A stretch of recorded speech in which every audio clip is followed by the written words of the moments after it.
Welcome back, my little recusants, to another episode of our Pokemon Yellow episodic Nuzlocke.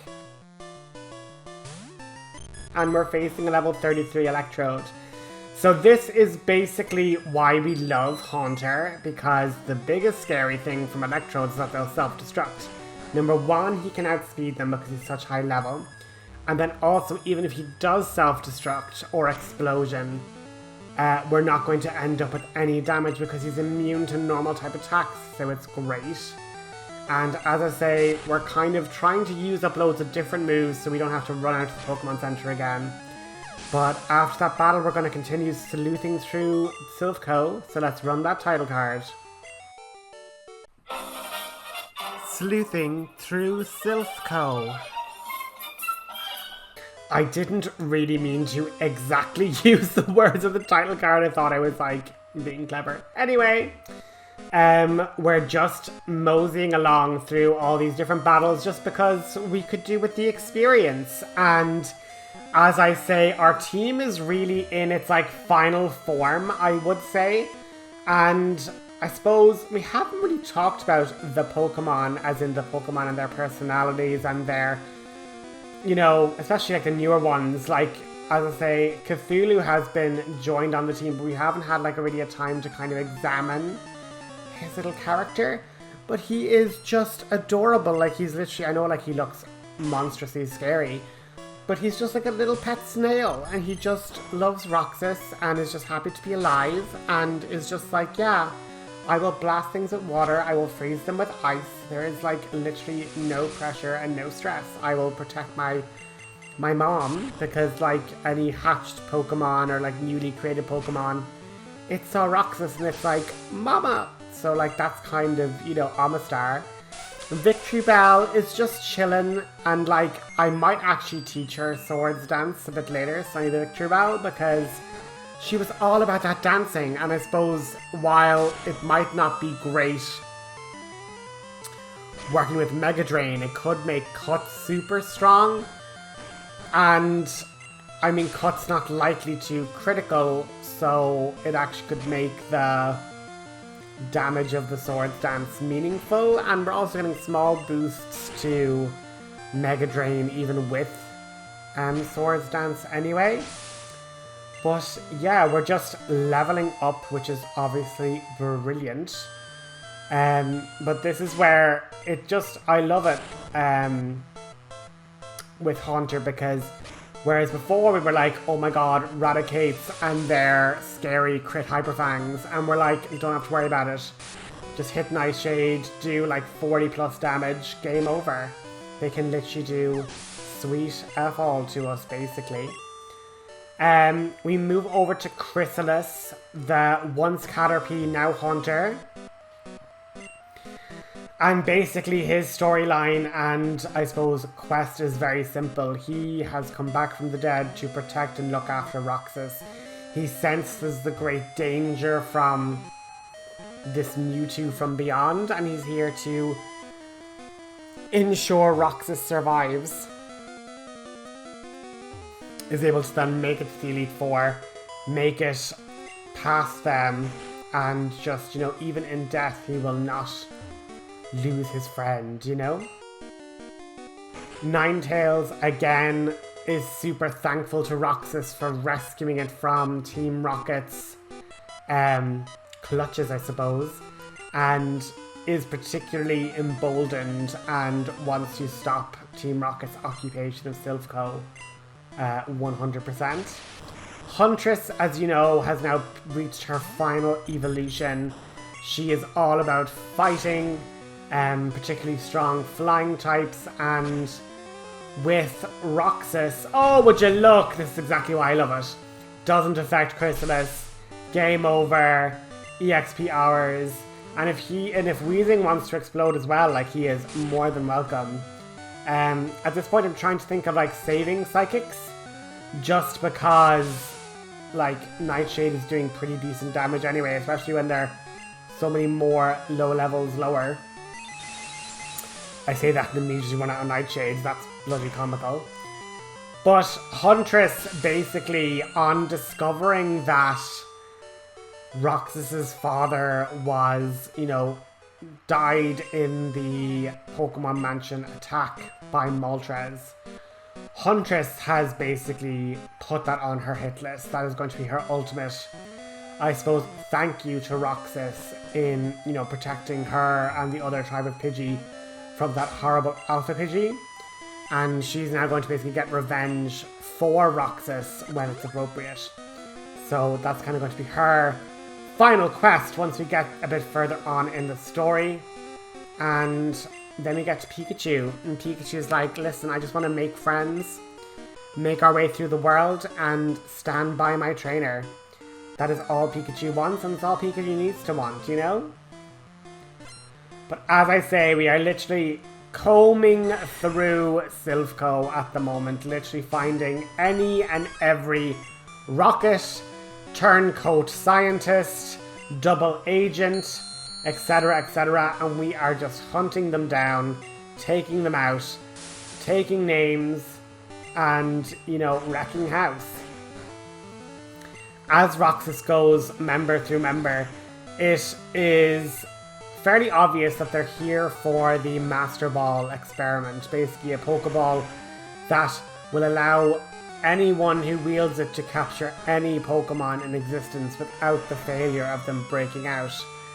And it's fairly obvious they're going after Mewtwo, their escaped experiment, that they realise what they need to do is confront it and immediately catch it, because clearly with this Pokemon being under the protection of other legendary creatures, we do not want we just want to basically get in, sneak in, capture the Pokemon and get out. And I mean, sure, finding maybe the president doesn't want to give the Master Ball to a mob boss, I mean, that's totally fair enough. But the idea that they're literally going to just hostile take over this company for that item, Roxas isn't standing for it. He's like, the people of Celadon have been bullied, the people of Saffron City have been bullied, the hikers in Mount Moon, the poor couple where they were trying to, teach Dig to their Diglett. Everywhere and anywhere Team Rocket goes, they simply cause chaos, upset, and disturbance. And Roxas is even more horrified to know he is tangentially related. This is somewhat part of his legacy as the nephew of Giovanni back in Pallet Town.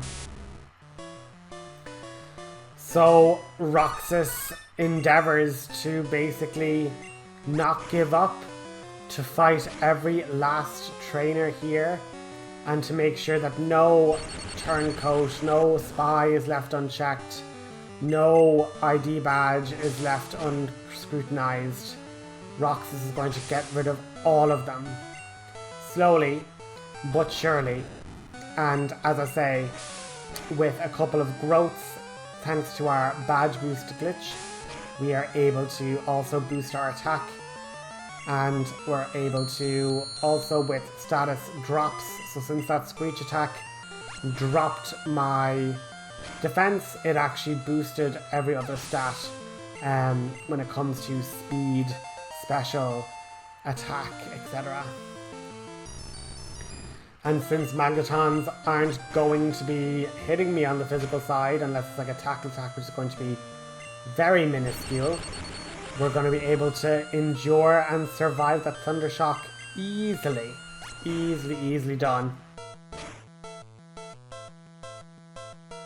But yeah, we're at Saffron. We are literally 2 badges away from entering the end game. And while you might be looking at some of these battles and saying, recusant, this is insane. You are literally nearly minimum 15 levels higher than any of the Pokemon here. And I would say that's true. But the rival is incredibly overleveled and Sabrina is incredibly overleveled. So we 100% are not actually overleveled. It is just the grunts and the rockets are middling level area. but we by no means are actually over-leveled in the grand scheme of the game and our requirements under these particular Nuzlocke rules. But I have to say, I'm really taken aback by how strong Flare is. Never really used a Ninetales, to be honest.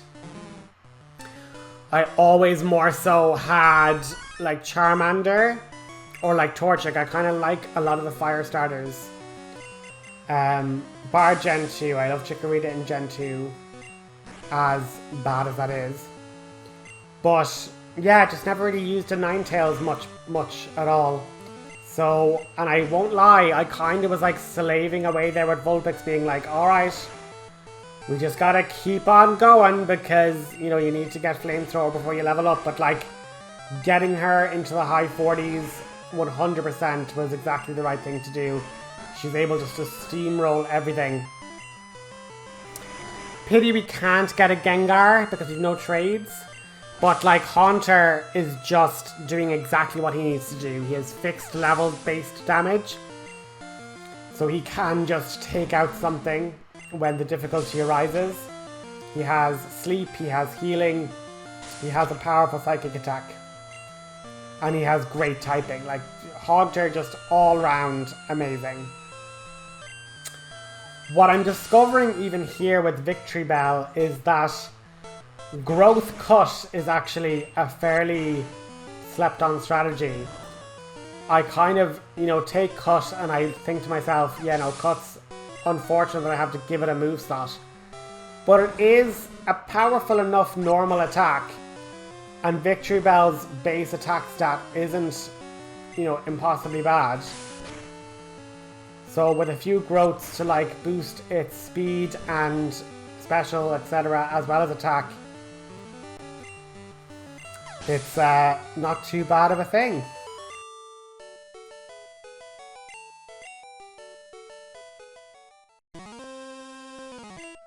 So as I say, Roxas moving through the corporation and just learning of the absolute snakes that are in the department. They're basically like, yeah, no, we worked for Silph and for Team Rocket.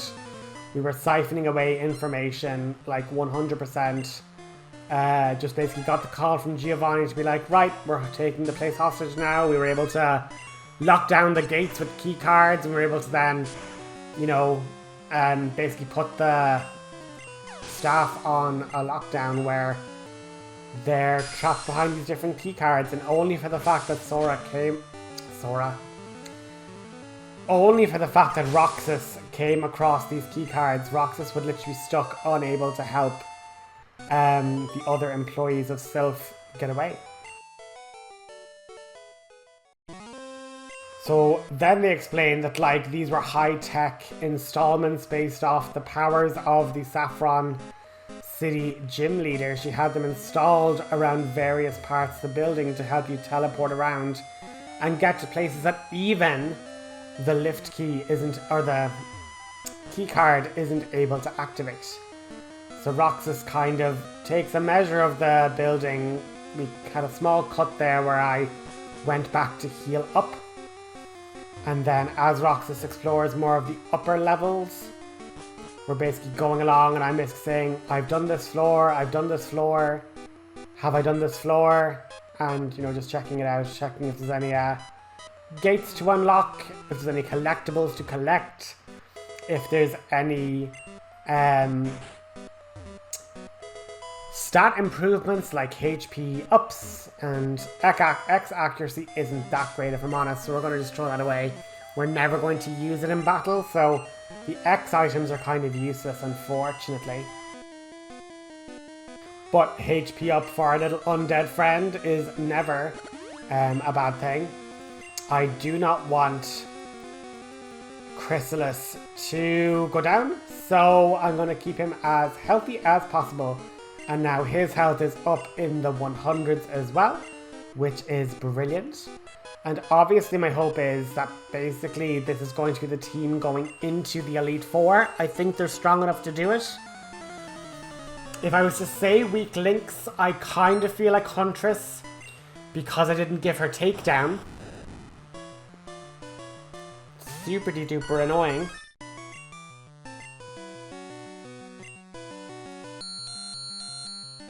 But it can't be helped.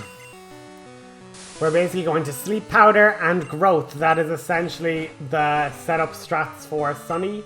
Because Growth, now that we have the Boulder, Thunder, Soul and Volcano badges, we are getting boosts to our attack, our defense, our speed and our special. All of those are getting now a boost alongside the special. So essentially I'm getting like a Swords Dance for special. And I'm getting an Omni boost for everything else. And look, even with a self-destruct with a Screech drop, Sunny is absolutely fine because it was actually boosting its defense as well. And now we can even Mega Drain, a not very effective move, but with the incredible boost to special, we're able just to one-shot a Coughing, get some health back. We're going to probably not one-shot the Magneton, but we can give it a bloody well good go.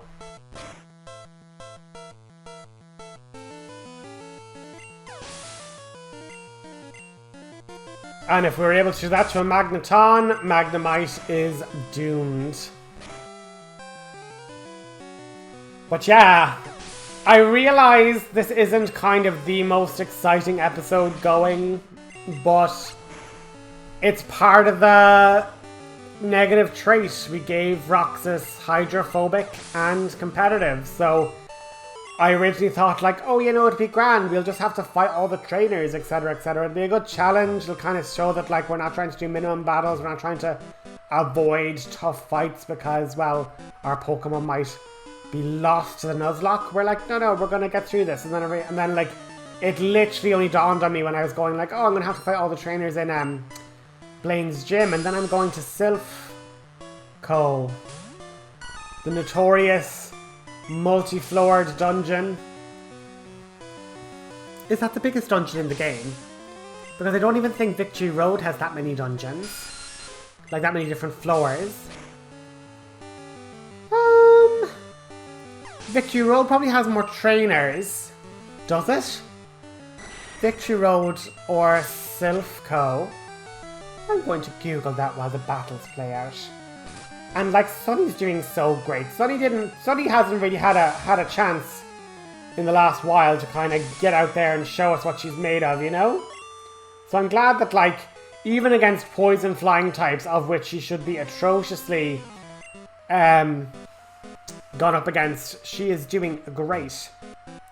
Number of trainers in Victory Road.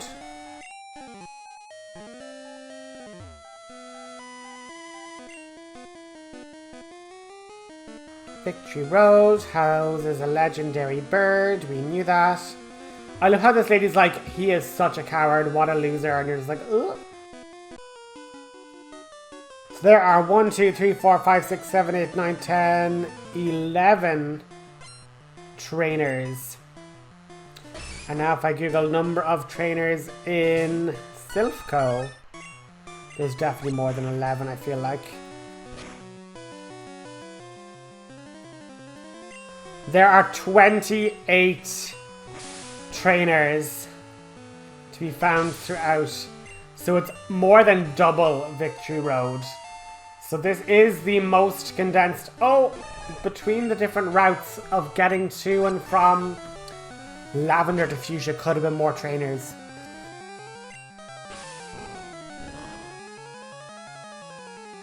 Probably could have been. But listen, we're getting by. Sunny is just sword dancing. She's like a little Beyblade. She's just spinning around, chopping things up with her cut attack. And I love how this guy's like, my brothers will avenge me. And it's like, bro, I have literally been slaying every Rocket brother that I've come across. You're useless. Get some help and get some perspective, babe. And he's gonna call me a rat, and how much are you betting he has Eradicate? Oh, I didn't even know. I honestly didn't watch ahead. I was literally being like, oh my god, wouldn't it be so funny? I honestly didn't watch ahead. I know you're literally like, recusant, you've played this. Recusant, you're literally editing this as the thing is. You can probably see the future frames, and I swear to God, I didn't know. I literally was like, that would just be so funny if his first Pokemon was Eradicate or Rattata. Hilarious. Hilarious. And what else is hilarious is just the way that literally Sunny is just chopping and changing all these Pokemon from alive to dead to get back in your Pokeball and go home to your bed, Team Rocket. Oh, critical hit. Not that it was needed. And look, Golbat, poison flying type. Literally should, you know, just get a couple of wing attacks or like a sludge bomb or something. Type wise, it is... Oh, supersonic, that's gonna be so annoying. Come on, Sunny, you can do this. Yes, you can do this. I knew it. I knew it, my heart and soul. I never doubted. It would be annoying for the Rocket who wasn't able to get the confusion hacks. But you see, that's what happens when you deal with unreliable strategies, bro. And I love how I'm literally like, be free, NPC. And she's like, what did you do? We sealed ourselves in here for our protection. You can't save me now. You've literally opened us up. And Roxas just gets that confirmation. He's like, oh my god. The Rockets are legitimately here to get the Master Ball to recapture Mewtwo. That's their plan. He has it like set in stone. And if anything, he's going to get that Master Ball for himself, so nobody will be able to use it against any Pokemon. It does cross his mind though. If this Pokemon is so powerful, would he be all powerful if he captured it? He looks back to all of his other Pokemon, all of them strong in their own way but trained together. They weren't amazing show-stopping Pokemon from day one. They grew into it. They became legends to Roxas, not distinctly legendary Pokemon, but they are to him. And he pondered, what would it even be like to just own a Pokemon so innately powerful in and of itself? To be a Pokemon that just was of such a legendary status. And Roxas doesn't think he'd want that. Roxas just thinks his Pokemon are his allies, his friends who have seen him through thick and thin. All he knows of this Mewtwo is the chaos, the viciousness, the darkness and the horror that he has caused. And the horror that all of these different corporations, whether it be Rocket or, you know, the scientists that even started these experiments, all of it just caused such pain and suffering. So Roxas just needs to make this suffering go away. And for the eagle-eyed among you watching the episode, you might have seen our rival Sora in a different room, walled off in that little corner, and the only access point is going to be one of the teleport pads. And I will show you what teleport pad that is once we've gone through and gotten rid of all these other Rocket goons, grunts, whatever you want to call them. But with a couple of Mega Drains, this guy's team of Cubone, and like, that's messed up. Like, you know, that guy obviously went to Lavender Tower and like, instead of selling them over, he literally just captured the Cubones and was like, yeah, no, I'll look after them. These will be mine. Now, with the obtaining of TM03, we're after actually unlocking the Swords Dance TM.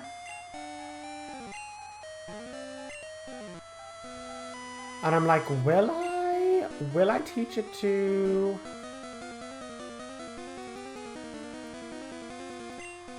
will I teach it to Sunny? And I decide against it now, but like, we'll always have it in the inventory as a possibility. But now, clearing out the last Rocket on this floor anyway. And then we can move on to the next floor. There's literally like 10 floors, like there's 10 floors of fights because there's 11 floors, but the first floor, there's no combat. So there's 10 floors, and the top floor, as in the 11th floor, is Giovanni himself. So there's not like multiple fights to find in that floor. But that means 2, 3, 4, 5, 6, 7, 8, 9, 10. Those 9 floors all have something to hide and to disclose and to be found around, you know? But trying out our brand new Ice Beam.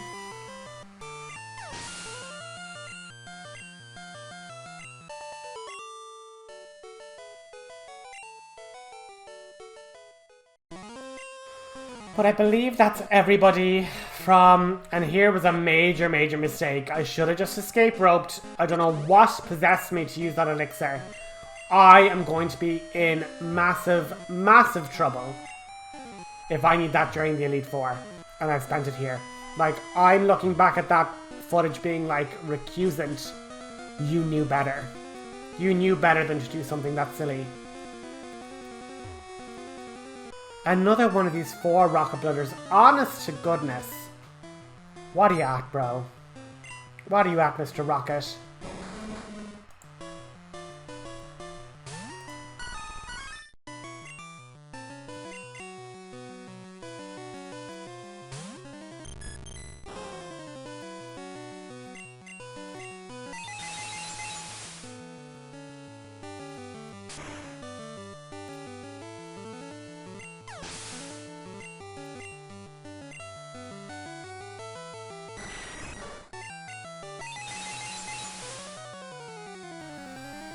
And this is why we thought Psychic to Chrysalis, one-shotting all the poison types that he's basically immune to.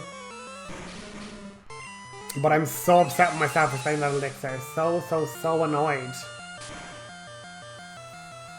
But anyway, it is what it is. Level 43, we love to see it. Keeping in mind our hard level cap is going to be level 50 for Sabrina.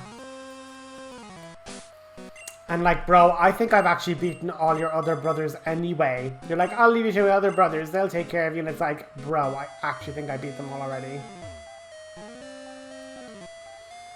Open the door. And then I'm like, are you... I feel like that, yeah. That actually, is that Giovanni's sprite? It looks fairly similar to it, in fairness. But then another scientist? I have been causing problems. Many a problem has been had and caused by me. But I believe, ladies and gents, after this battle, I believe we're going to be finishing up the episode there. I realize it has been a whirlwind of fights after fights after fights. But I hope it can show you just the strength and survivability of the team. Like, we are well able to kind of get through and get by. And as I say, hopefully when we get to the next little step in our adventure, we can beat the rival handy enough, battle Sabrina, get that done. And then once that's finished, we're going to be moving on to the final gym challenge and then on to the Elite Four. So leave a like and a comment with what you've been enjoying. Leave a comment on your favorite Pokemon on the team or your favorite Pokemon in general. I would love to read them and hear that feedback. Thanks for watching, and I hope you have a great morning, afternoon, or evening whenever you're watching this. Have a good one. Thank you.